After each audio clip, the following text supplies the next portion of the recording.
good question. And one of the reasons these agencies love multidisciplinary teams is this very reason. Your brain came up with a great question, but you don't exactly know how to do it. But this person on your team can do the human part, and this person on your team can do the data analysis and so forth. That sounds like a great idea to me. Yes. So you've been funded, now what?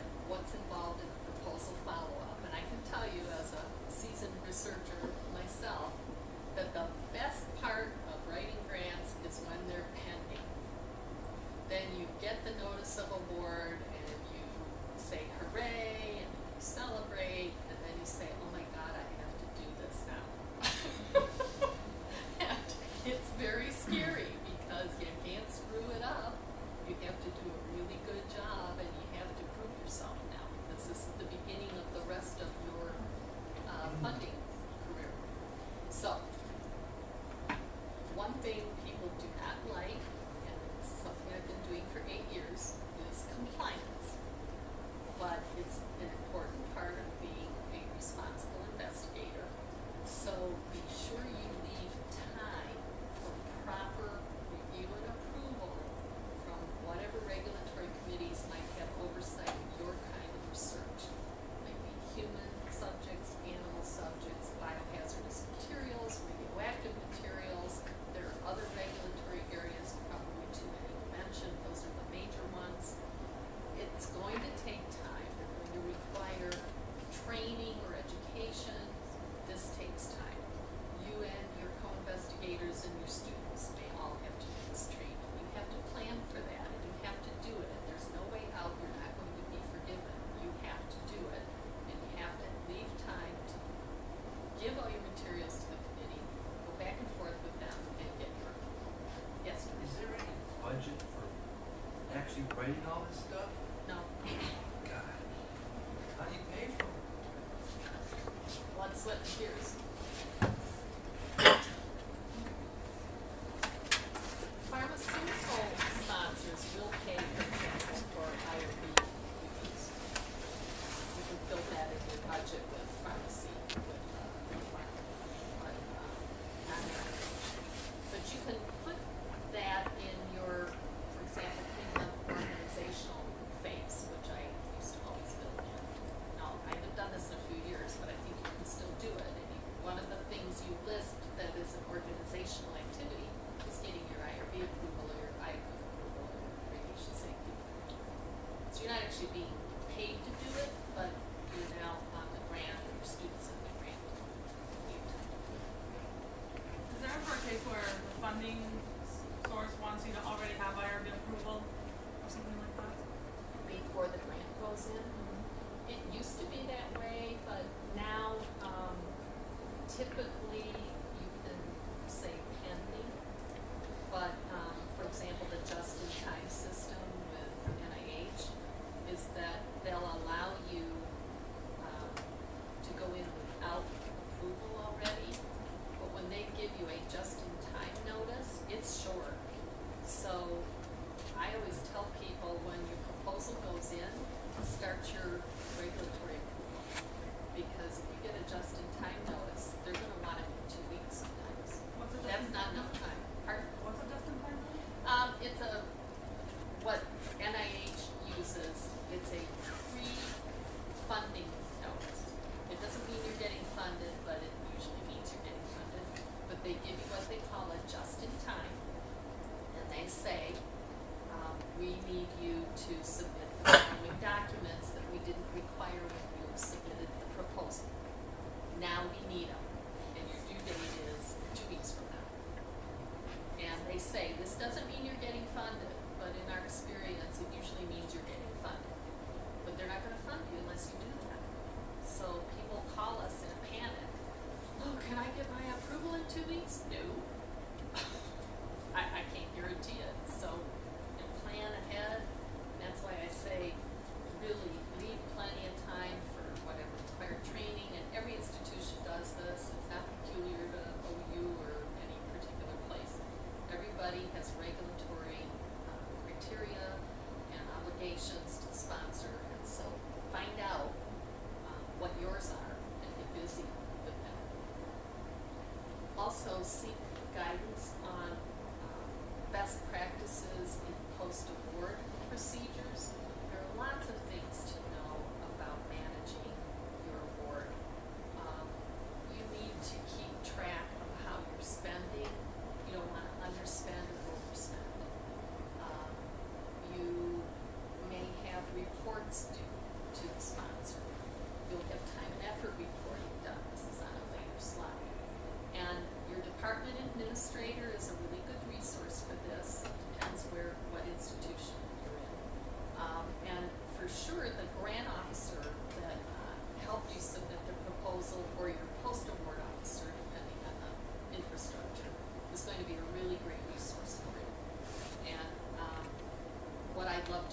terms and conditions of your award. Don't figure someone else knows that.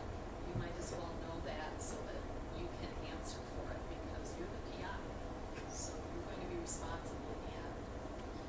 Be very careful with your data retention and your data integrity. Most people don't realize that the data belongs to the institution because the institution is the grantee. You are the steward of those funds and the data. Your institution has to own the data because they have obligations to the sponsor. So be very careful with your records. Keep careful documentation and backup of your documentation. Make sure that your research record has integrity and that you can stand by it. And if you have a lot of students, be sure that everybody knows what your policy and procedures are for your data retention and data management. And be sure that they know that you're counting on them to be responsible and to have integrity with the data. Because there are very serious situations that can arise when someone questions the integrity of your data and the institution has to go in and look at it. And if your data are all over the place, you say, I have no idea, my students do everything. You're the PI, it's on you. So this transition from trainee to PI comes with a lot of increased responsibility, and starting with really good responsible practices is going to get you a long way. So think about that. Supervising staff as well as students at all levels is a lot of responsibility. So do that responsibly. Think about your own experience. Hopefully you all have a wonderful experience with your mentor.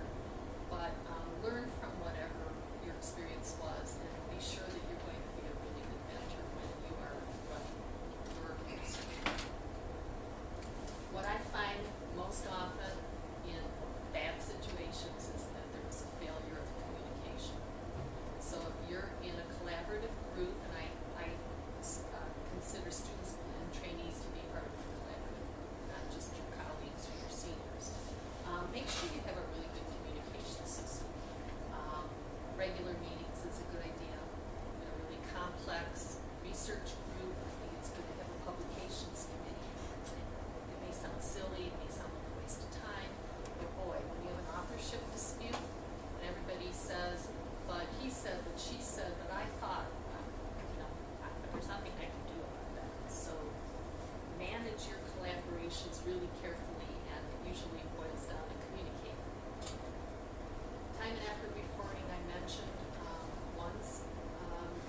It's kind of too complicated to talk about here, but the federal sponsors need to know from the institution that people have put in the time that they've been paid for by those funds. That's called time and effort reporting. And here at Oakland, we require it after each semester. And the institution gets dinged by the federal agencies if we don't have records of that.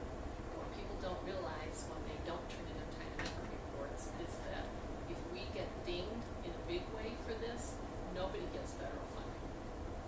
So that's why the institution is the grantee, because they're supposed to be making sure everybody does what they're supposed to do.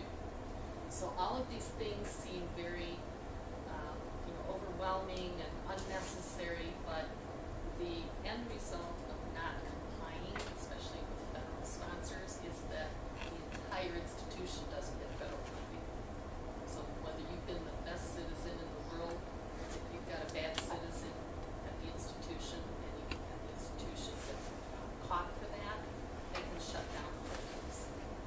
So that's why we in administrative areas of regulatory compliance and grant administration are very adamant that we follow rules.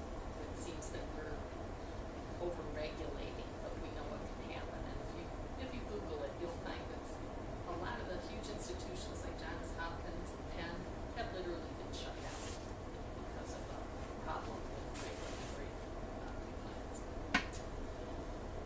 Also, if your sponsor requires progress reports and final reports, usually technical type reports on what you've done with your funds as far as your research, comply with those.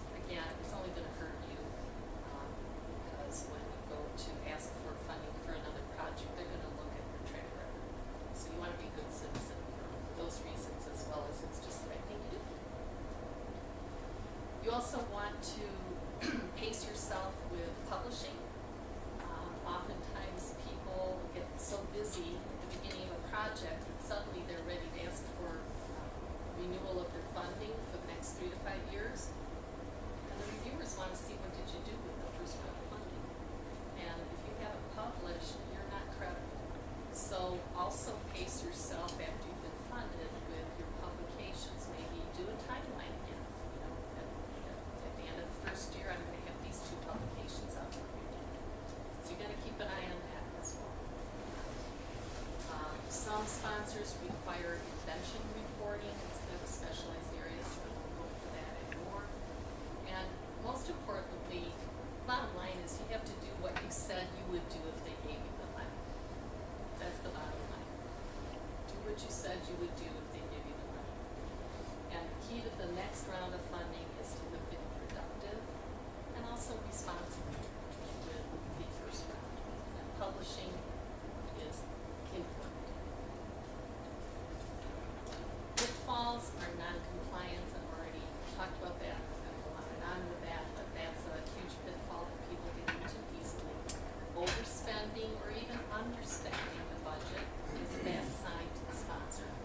Mismanagement or non-management of data, big pitfall. Failure to communicate leads to problems. I've seen it over and over. Failure to complete the project on time just puts you and everybody that's working with you at a disadvantage for the next round. And publish, obviously. How does funding affect career advancement? It's partly dependent on the traditions of your discipline. A lot of disciplines don't really require external funding to any great extent, or maybe even at all. But in the disciplines that do require it, I can say that you rarely hear funding as a negative aspect of your career advancement. And having funding in a field where it's important to have funding is going to be advantageous in finding a job, keeping your job, getting promoted, getting tenured, and attracting students. And you'll find as you advance in your career that having really great students that then go out and become the next generation and you are in their pedigree is going to be really important, not only for them, but for you. So having external funding allows you to bring in really good students and that allows them to have a really great start to their career, which enhances your career. So it's a win-win. So if you're in a discipline where external funding is important, it's really critical to career advancement, in my opinion. And even if you're not in a discipline where it's traditional, it can't hurt. I've never heard of it as a negative. So that's what I prepared, but I'm happy to have a conversation, whatever you'd like to. Yes. I think in one of the slides in the beginning you mentioned that it's important to have sort of an expert team when the reviewers look at your application. I was just wondering, what are the metrics? How do they look at what are the qualities that they would look at? How would they estimate your expertise in the field, or whether or not you're likely to complete the project? What is it, the number of publications, the journals you're publishing, something like that? All of the above. Depending on the situation, they're going to look at the bio sketches, which are almost always required, some sort of a CV or bio sketch. They're going to look at the number of publications in your particular area of proposed work. Or if you don't have many, but you have a really good seminal publication in that area, that's going to be a big winner. Or if you've published with a leader in the field, even though you might have been a student at the time, that's a good indicator. A lot of times they want to know if you've been an investigator on a funded proposal before, because that will give them more comfort that you know how to do this. So it sort of depends on the situation, but they're going to look at all of the things that you mentioned. Yes. So say that you submit a request for funding, and then they define your funding, and then they give you the reasons why in the review. And then later you address these very concerns, and then you resubmit your proposal. In your experience, if somebody follows the review and just does what they want to be done, does this increase your chances of getting accepted for the funds?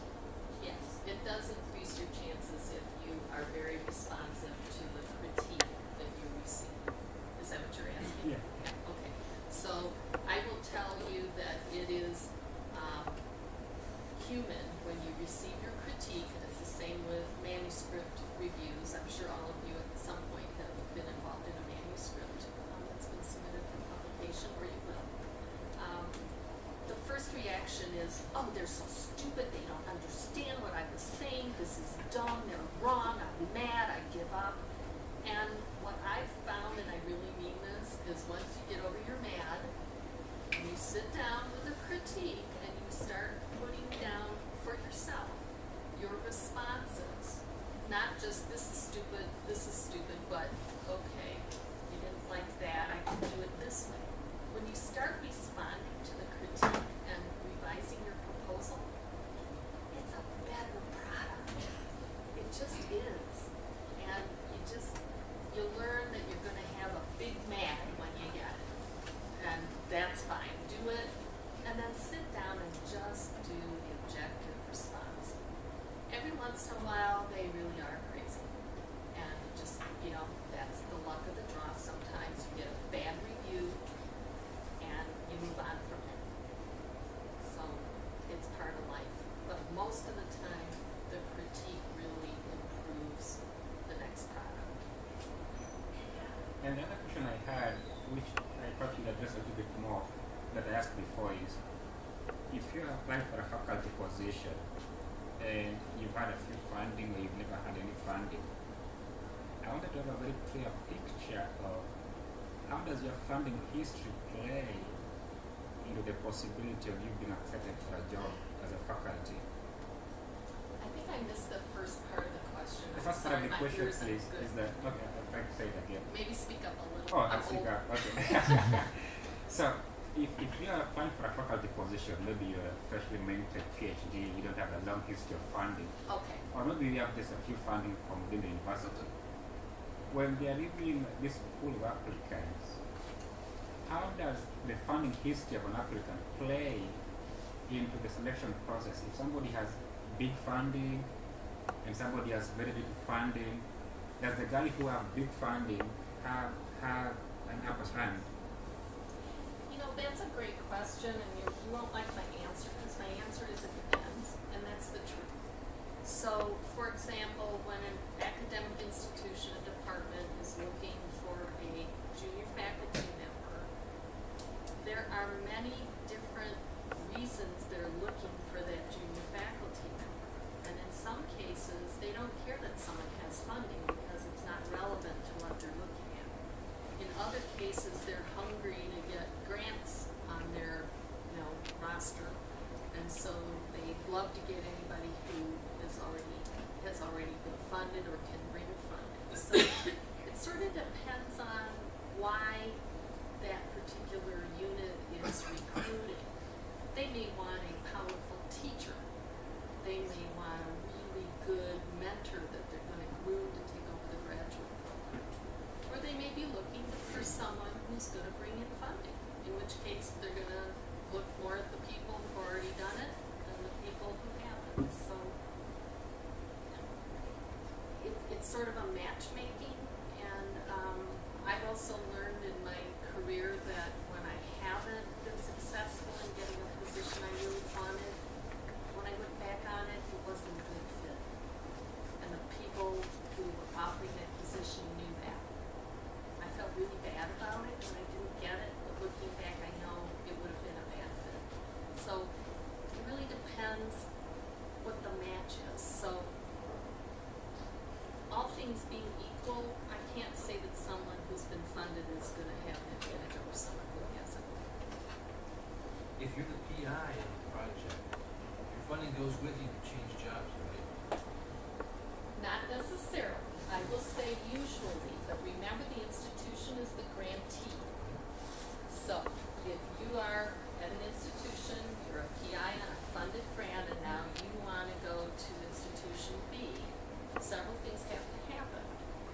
Your institution institution has to be willing to give that up and let you take it because they got the grant, not you.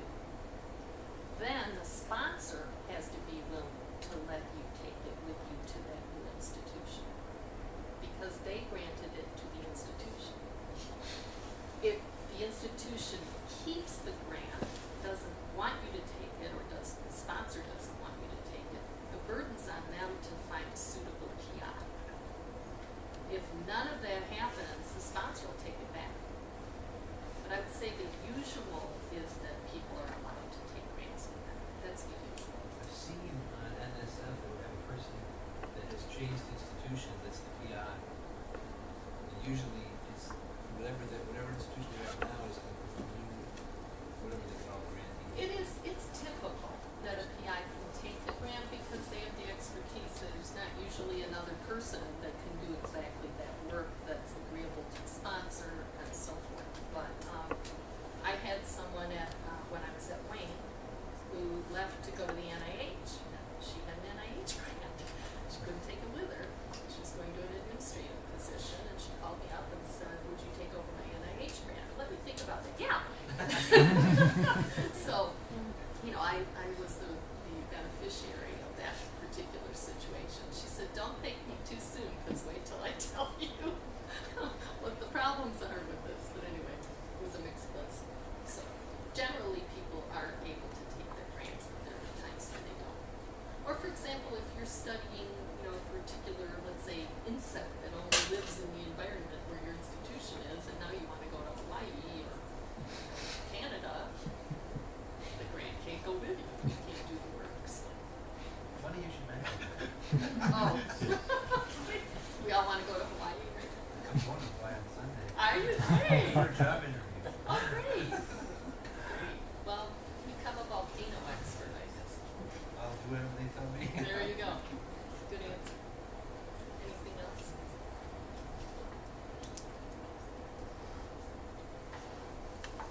All right, are we done? Well, good luck to all of you. I'm really honored to have been brought here tonight. It's always fun to interact with students. If any of you want to come see me one-on-one or in a small group or have me visit you somewhere, just let me know. We'll be seeing you again.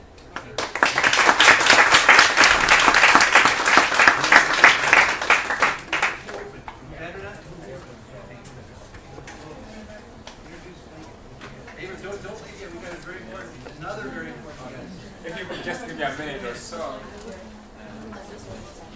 Yeah, please make sure you sign in here so that we have a count.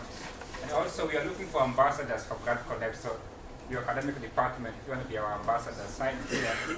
But now I want to thank Dr. Nelson for coming along. We appreciate that. My pleasure. I want to introduce our advisor, Megan, to come and speak to us briefly. Oh, wonderful. This was great. I loved it. Has anyone done a TRX class, you guys? Total body resistance. Anyway, that's what I just did. So sorry, I'm so informal. But actually, about 2 years ago, Lindsay Pillow, who was a former advisor of Grad Connection, we got together. We were grad students here. She was working on her master's in training and development, and I have an MPA, so public administration. And we realized there wasn't a lot of opportunities for graduate students to connect. There really wasn't. I mean, we don't have a nice swanky lounge. There wasn't much going on here. We were kind of the hidden, brushed under the rug population, and we really wanted to bring something forth, and I'm just so glad to still see it alive.